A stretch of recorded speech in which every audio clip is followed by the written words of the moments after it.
Internet உலகம் ஒருபுறம் இருக்க, நிஜ வாழ்க்கை அதற்கு நேர்மாறாக மிகவும் கடுமையானது. என் பெயர் பிரியா. என் வாழ்க்கையின் ஆரம்ப கட்டத்திலேயே விதி என்னை சோதித்தது. என் கணவர் விகாஸ் திருமணமான 6 மாதங்களிலேயே திடீர் மாரடைப்பால் என்னை விட்டு பிரிந்து சென்றார். அப்போது எனக்கு குழந்தையும் இல்லை, கருவும் இல்லை.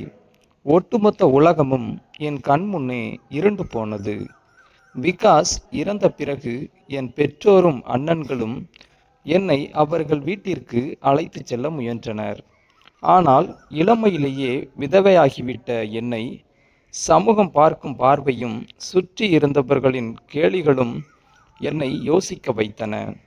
நான் பிறந்த வீட்டிற்கு சென்று மற்றவர்களுக்கு ஒரு பாரமாகவோ அல்லது கிண்டலுக்கு ஆளாகவோ விரும்பவில்லை. விகாஸின் பெயரில் இருந்த அந்த பெரிய வீடு மட்டுமே எனக்கு சொந்தமாக இருந்தது. அங்கு நான் தனியாக வசிப்பது பகலில் பயத்தை தரவில்லை என்றாலும் இரவு நேரங்களில் அந்த பெரிய வீட்டின் அமைதி என்னை அச்சுறுத்தியது. அப்போது என் மனதில் ஒரு யோசனை உதித்தது. ஏன் வீட்டின் கீழ்ப்பகுதியை வாடகைக்கு விடக்கூடாது? இதனால் வீட்டில் ஒரு துணை கிடைக்கும். பகல் பொழுதும் கழியும், இரவில் பயமும் குறையும். அதனுடன் ஒவ்வொரு மாதமும் கொஞ்சம் வருமானமும் கிடைக்கும். ஆனால் எனக்கு ஒரே ஒரு நிபந்தனை மட்டும் இருந்தது. அது ஒரு நாகரிகமான குடும்பமாக இருக்க வேண்டும். எந்த ஒரு தனி ஆணுக்கும் நான் வீட்டை வாடகைக்கு விட மாட்டேன். ஒரு நாள் காலை வீட்டின் டோர் பெல் அடித்தது. கதவை திறந்த நான் சற்று ஆச்சரியப்பட்டேன். வெளியே ஒரு வயதான பெண்மணியும் அவளுடன் ஒரு இளம் பையனும் நின்று கொண்டிருந்தார்கள். அவர்களை ஹாலில் அமர வைத்துவிட்டு, நீங்கள் யார்? உங்களை எனக்கு இதற்கு முன்பு பார்த்த ஞாபகம் இல்லையே என்று கேட்டேன். உடனே அந்த இளம் பையன் புன்னகையுடன், மேடம், நீங்கள் வீட்டை வாடகைக்கு விட விரும்புவதாக கேள்விப்பட்டோம். நாகரிகமான குடும்பத்துக்கு மட்டுமே தருவீர்கள் என்பதும் தெரியும். நாங்கள் இருவரும் இந்த வீட்டில் தங்க விரும்புகிறோம் என்றார். நான் அவர்களை பார்த்து, அப்படியானால் நீங்கள் இருவரும் அம்மாவும் மகனும் இந்த வீட்டில் தங்க விரும்புகிறீர்களா என்று கேட்டேன். அப்போது அந்த வயதான பெண்மணி சொன்ன பதில் என்னை அதிரச் செய்தது. இல்லை, நான் இவனது தாய் அல்ல, இவனது மனைவி என்றார். என் கண்கள் ஆச்சரியத்தில் விரிந்தன. அந்த பையன் பார்க்க மிகவும் ஸ்மார்ட்டாக இருந்தான். அவனுக்கு 20களில்தான் வயது இருக்கும். ஆனால் அவளுடன் இருந்த பெண்ணிற்கோ குறைந்தது 45 வயது இருக்கும்.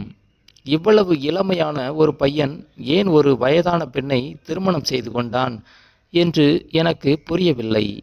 சட்டென்று சுதாரித்து கொண்டு, மன்னிக்கவும், கணவன் மனைவி என்று எனக்கு தெரியாது என்றேன். அவர்கள் புன்னகையுடன் பரவாயில்லை என்றார்கள்.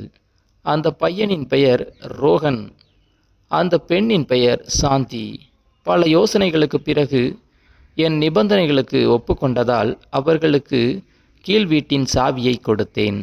சிறிது நேரத்தில் அவர்கள் தங்கள் சாமான்களுடன் வந்து குடியேறினர். ஒரு முழு நாளும் அப்படியே கடந்து மாலையானது. ரோகன் சாந்தியுடன் அப்படி என்ன பார்த்தான்? இது காதலா அல்லது வற்புறுத்தப்பட்ட உறவா என்ற பல கேள்விகள் என் மனதில் சுழன்றன. சரி, என் தாயின் வழிகாட்டுதலின்படி புதிய வாடகைதாரர்களுக்கு உணவு கொடுக்க வேண்டும் என்று நினைத்து 3 பேருக்குமான உணவை தயாரித்து டிபன் பாக்ஸில் போட்டுக்கொண்டு கீழ் வீட்டிற்கு சென்றேன். கதவை தட்டிய போது நீண்ட நேரம் எந்த பதிலும் இல்லை.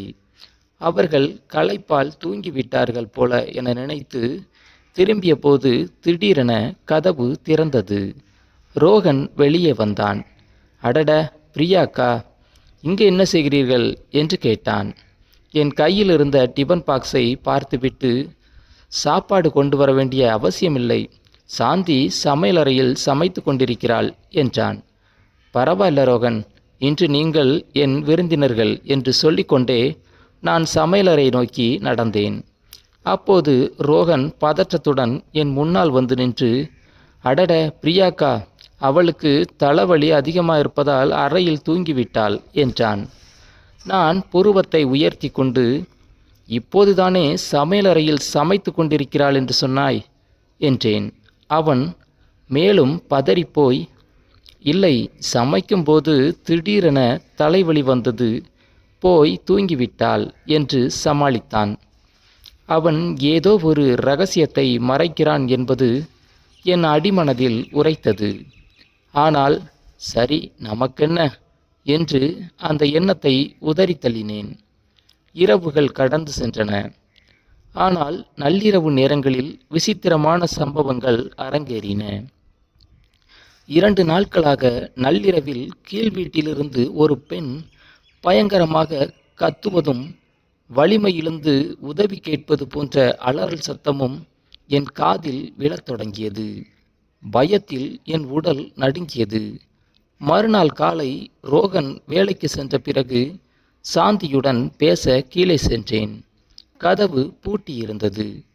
பல முறை தட்டிய பிறகு உள்ளிருந்து நடுங்கிய குரலில் சாந்தி கதவை திறந்தாள். அவளது கண்கள் முழுவதும் கண்ணீர் நிரம்பியிருந்தது. என்னை உள்ளே அழைத்து உட்கார வைத்துவிட்டு தன் சோக கதையை சொன்னாள். பிரியா, என் கணவன் ரோகனுக்கு என்னை பிடிக்கவில்லை. அவன் இளமையானவன், என்னை ஏமாற்றுகிறான், வேறு யாருடனோ தொடர்பில் இருக்கிறான். நான் கேட்டால் என்னை அடிக்கிறான், சித்திரவதை செய்கிறான். எனக்கு இந்த உலகில் யாரும் இல்லை என்று விக்கித்து அழுதாள். அவள் பட்ட துயரத்தை கேட்டு எனக்கு பரிதாபம் எழுந்தது. அவளுக்கு ஆறுதல் கூறிவிட்டு மேலே வந்தேன். ரோகன் மீது எனக்கு கோபம் எரித்தது. ஆனால் நிலைமை மறுநாள் தலைகீழாக மாறியது. அடுத்த நாள் காலையில் ரோகனை சந்தித்து பேசிய போது அவன் வேறு ஒரு கதையை சொன்னான். அக்கா, சாந்தி மனநலம் பாதிக்கப்பட்டவள். அவள் என் மீது தீவிரமான சந்தேகம் கொள்கிறாள். நான் ஆதரவற்றவள் என்று நினைத்துதான் அவளை திருமணம் செய்தேன். ஆனால் அவளோ ஒவ்வொரு இரவும் என்னுடன் சண்டையிட்டு கத்தி ஊரை கூட்டுகிறாள். பல வீடுகளிலிருந்து இக்காரணத்தினால்தான் வெளியேற்றப்பட்டோம். அவளை காப்பாற்றவே நான் போராடி கொண்டிருக்கிறேன் என்றார். ரோகனின் கண்களிலும் கண்ணீர் இருந்தது. ரோகன் சொல்வது உண்மையா அல்லது சாந்தி சொல்வது உண்மையா? இருவரும் மாறி மாறி ஒருவரையொருவர் குற்றம் சாட்டியதால் நான் எதை நம்புவது என்று தெரியாமல் திகைத்து போனேன். நாட்கள் செல்ல செல்ல இருவரின் முரண்பட்ட பேச்சுகளும் என்னை மன உளைச்சலுக்கு ஆக்கின. சாந்தி ஒரு நாள் தன் கையில் இருந்த தழும்பை காட்டி ரோகன் தன்னை அடிப்பதாக கூறினாள்.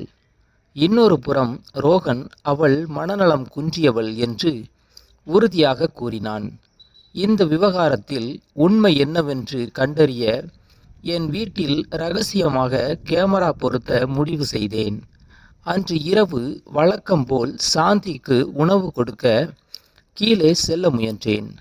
படிகளில் இறங்கும்போது சாந்தியின் குரல் என் காதில் விழுந்தது. அவள் போனில் யாரோ ஒருவரிடம் பேசிக்கொண்டிருந்தாள். இன்று எல்லா ஏற்பாடுகளும் ஆகிவிட்டன. அவளை பற்றி கவலைப்படாதே. அவள் பலவீனமானவள். அவளை கட்டுப்படுத்துவது எளிது என்று சொல்லிக் கொண்டிருந்தாள். இந்த வார்த்தைகளை கேட்டதும் என் கால்கள் நடுங்கின. அதுவரை சாந்தி மீது இருந்த பரிதாபம் ஒரே நொடியில் கோபமாகவும் பயமாகவும் மாறியது. சாந்தி சொல்வது அத்தனையும் பொய். அவள் வேண்டுமென்றே கத்தி நாடகமாடுகிறாள். ரோகனை தவறாக சித்தரிக்கிறாள். உடனே என் தோழியும் பெண் காவலருமான ரம்யாவிற்கு ஃபோன் செய்து விவரத்தை சொன்னேன். உடனே வா ரம்யா, இங்க ஏதோ பெரிய சதி நடக்குது என்றேன். ரம்யா வருவதாக சொன்னாள். நான் அவளுக்காக காத்திருக்கும்போது திடீரென எனக்கு கடுமையான தலை சுற்றல் ஏற்பட்டது. அவர்கள் அன்று இரவு நான் கொடுத்த உணவிலும் அதற்கு முன்பும் என் கவனத்தை திசை திருப்பிய நேரங்களிலும் மயக்க மருந்து கலந்திருந்தது எனக்கு தாமதமாக புரிந்தது. என் கண்கள் சொருக அப்படியே மயங்கி சரிந்தேன். கண் விழித்து பார்த்தபோது நான் ஒரு மருத்துவமனை படுக்கையில் இருந்தேன். என் அருகில் என் தோழி ரம்யா நின்று கொண்டிருந்தாள். ரம்யா, நான் எப்படி இங்கே வந்தேன் என்று பதற்றத்தோடு கேட்டேன். ரம்யா புன்னகைத்துவிட்டு சொன்னாள், பிரியா, நீ ஒரு பெரிய ஆபத்திலிருந்து தப்பிவிட்டாய். நீ மாட்டியிருப்பது சாதாரணமானவர்களிடமல்ல. ரோகனும் சாந்தியும் ஒரு பெரிய திருட்டு கும்பலை சார்ந்தவர்கள்.